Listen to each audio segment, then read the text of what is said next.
Daniel Kahneman, Thinking, Fast and Slow. Blink number 1. Of two minds.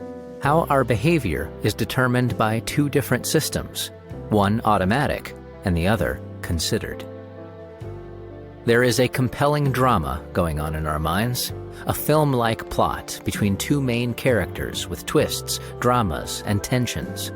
These two characters are the impulsive, automatic, intuitive System 1 and the thoughtful, deliberate, calculating System 2. As they play off against each other, their interactions determine how we think, make judgments and decisions, and act.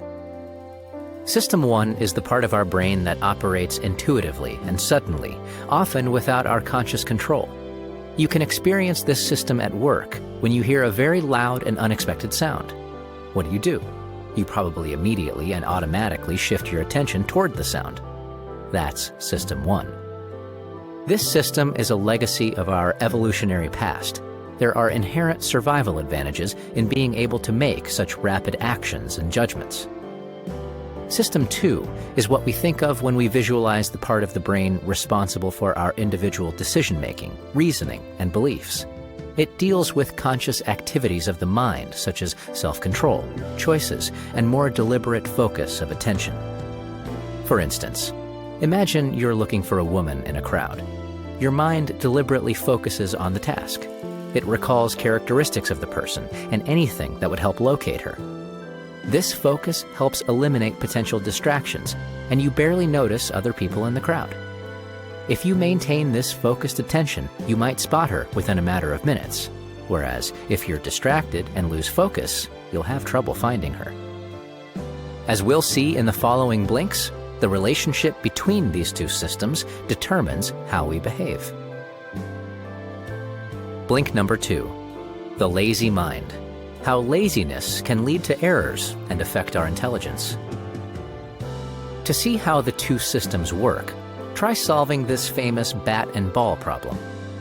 A bat and ball cost $1.10. The bat costs $1 more than the ball. How much does the ball cost? The price that most likely came to your mind, 10 cents, is a result of the intuitive and automatic System 1. And it's wrong. Take a second and do the math now. Do you see your mistake? The correct answer is 5 cents.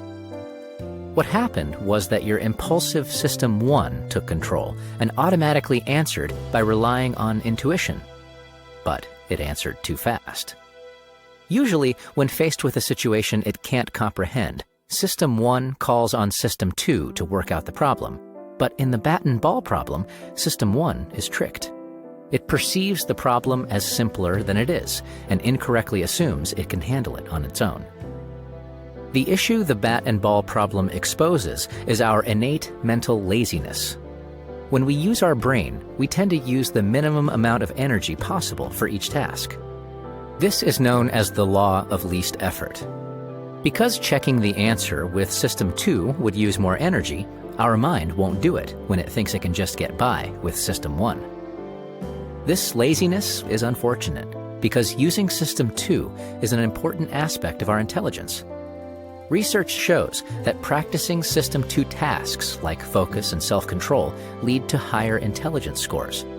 The bat and ball problem illustrates this, as our minds could have checked the answer by using System 2 and thereby avoided making this common error. By being lazy and avoiding using System 2, our mind is limiting the strength of our intelligence. Blink number 3. Autopilot. Why we are not always in conscious control of our thoughts and actions. What do you think when you see the word fragment SO blank P? Probably nothing. What if you first consider the word eat? Now, when you look again at the word SO blank P, you would probably complete it as soup. This process is known as priming. We're primed when exposure to a word, concept, or event causes us to summon related words and concepts. If you had seen the word shower instead of eat above, you probably would have completed the letters as soap. Such priming not only affects the way we think, but also the way we act. Just as the mind can be affected by hearing certain words and concepts, the body can be affected as well. A great example of this can be found in a study in which participants primed with words associated with being elderly, such as Florida and wrinkle, responded by walking at a slower pace than usual. Incredibly, the priming of actions and thoughts is completely unconscious. We do it without realizing.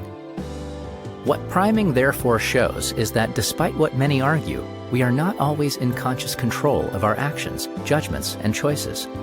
We are instead being constantly primed by certain social and cultural conditions. For example, research done by Kathleen Vohs proves that the concept of money primes individualistic actions. People primed with the idea of money, for example, through being exposed to images of money, act more independently and are less willing to be involved with, depend on, or accept demands from others. One implication of Vohs' research is that living in a society filled with triggers that prime money could nudge our behavior away from altruism. Priming, just like other societal elements, can influence an individual's thoughts and therefore choices, judgment, and behavior. And these reflect back into the culture and heavily affect the kind of society we all live in. Blink number 4. Snap judgments. How the mind makes quick choices, even when it lacks enough information to make a rational decision. Imagine you meet someone named Ben at a party, and you find him easy to talk to. Later, someone asks if you know anybody who might want to contribute to their charity. You think of Ben, even though the only thing you know about him is that he is easy to talk to. In other words, you liked one aspect of Ben's character, and so you assumed you would like everything else about him. We often approve or disapprove of a person even when we know little about them. Our mind's tendency to oversimplify things without sufficient information often leads to judgment errors. This is called exaggerated emotional coherence, also known as the halo effect. Positive feelings about Ben's approachability cause you to place a halo on Ben, even though you know very little about him. But this is not the only way our minds take shortcuts when making judgments. There is also confirmation bias, which is the tendency for people to agree with information that supports their previously held beliefs, as well as to accept whatever information is suggested to them.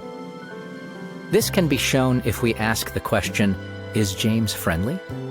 Studies have shown that, faced with this question but no other information, we're very likely to consider James friendly, because the mind automatically confirms the suggested idea. The halo effect and confirmation bias both occur because our minds are eager to make quick judgments. But this often leads to mistakes because we don't always have enough data to make an accurate call. Our minds rely on false suggestions and oversimplifications to fill in the gaps in the data, leading us to potentially wrong conclusions. Like priming, these cognitive phenomena happen without our conscious awareness and affect our choices, judgments, and actions. Blink number 5. Heuristics. How the mind uses shortcuts to make quick decisions. Often, we find ourselves in situations where we need to make a quick judgment. To help us do this, our minds have developed little shortcuts to help us immediately understand our surroundings. These are called heuristics. Most of the time, these processes are very helpful, but the trouble is that our minds tend to overuse them. Applying them in situations for which they aren't suited can lead us to make mistakes. To get a better understanding of what heuristics are and what mistakes they can lead to, we can examine two of their many types: the substitution heuristic and the availability heuristic. The substitution heuristic is where we answer an easier question than the one that was actually posed. Take this question, for example. That woman is a candidate for sheriff. How successful will she be in office? We automatically substitute the question we're supposed to answer with an easier one, like, does this woman look like someone who will make a good sheriff? This heuristic means that instead of researching the candidate's background and policies, we merely ask ourselves the far easier question of whether this woman matches our mental image of a good sheriff. Unfortunately, if the woman does not fit our image of a sheriff, we could reject her, even if she has years of crime-fighting experience that make her the ideal candidate. Next, there is the availability heuristic, which is where you overestimate the probability of something you hear often or find easy to remember. For example, strokes cause many more deaths than accidents do. But one study found that 80% of respondents considered an accidental death a more likely fate. This is because we hear of accidental deaths more in the media, and because they make a stronger impression on us. We remember horrific accidental deaths more readily than deaths from strokes, and so we may react inappropriately to these dangers. Blink number 6. No head for numbers. Why we struggle to understand statistics and make avoidable mistakes because of it. How can you make predictions on whether certain things will happen? One effective way is to keep the base rate in mind. This refers to a statistical base, which other statistics rely on. For example, imagine a large taxi company has 20% yellow cabs and 80% red cabs. That means the base rate for yellow taxi cabs is 20%, and the base rate for red cabs is 80%. If you order a cab and want to guess its color, remember the base rates and you will make a fairly accurate prediction. We should therefore always remember the base rate when predicting an event, but unfortunately, this doesn't happen. In fact, base rate neglect is extremely common. One of the reasons we find ourselves ignoring the base rate is that we focus on what we expect rather than what is most likely. For example, imagine those cabs again. If you were to see 5 red cabs pass by, you'd probably start to feel it's quite likely that the next one will be yellow for a change. But no matter how many cabs of either color go by, the probability that the next cab will be red will still be around 80%. And if we remember the base rate, we should realize this. But instead, we tend to focus on what we expect to see, a yellow cab, and so we will likely be wrong. Base rate neglect is a common mistake connected with the wider problem of working with statistics. We also struggle to remember that everything regresses to the mean. This is the acknowledgement that all situations have their average status, and variations from that average will eventually tilt back toward the average. For example, if a football striker who averages 5 goals per month scores 10 goals in September, her coach will be ecstatic. But if she then goes on to score around 5 goals per month for the rest of the year, her coach will probably criticize her for not continuing her hot streak. The striker wouldn't deserve this criticism, though, because she's only regressing to the mean. Blink number 7. Past imperfect. Why we remember events from hindsight rather than from experience. Our minds don't remember experiences in a straightforward way. We have 2 different apparatuses called memory selves, both of which remember situations differently. First, there is the experiencing self, which records how we feel in the present moment. It asks the question, how does it feel now? Then there is the remembering self, which records how the entire event unfolded after the fact. It asks, how was it on the whole? The experiencing self gives a more accurate account of what occurred, because our feelings during an experience are always the most accurate. But the remembering self, which is less accurate because it registers memories after the situation is finished, dominates our memory.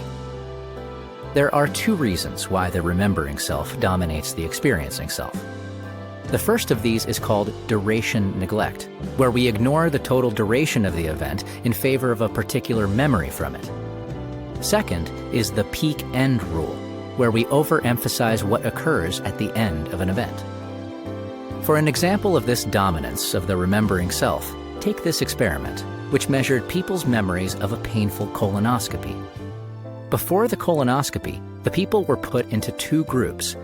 The patients in one group were given long, rather drawn-out colonoscopies, while those in the other group were given much shorter procedures but where the level of pain increased towards the end.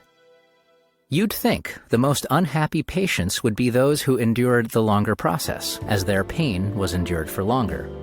This was certainly what they felt at the time. During the process, when each patient was asked about the pain, their experiencing self gave an accurate answer. Those who had the longer procedures felt worse. However, after the experience,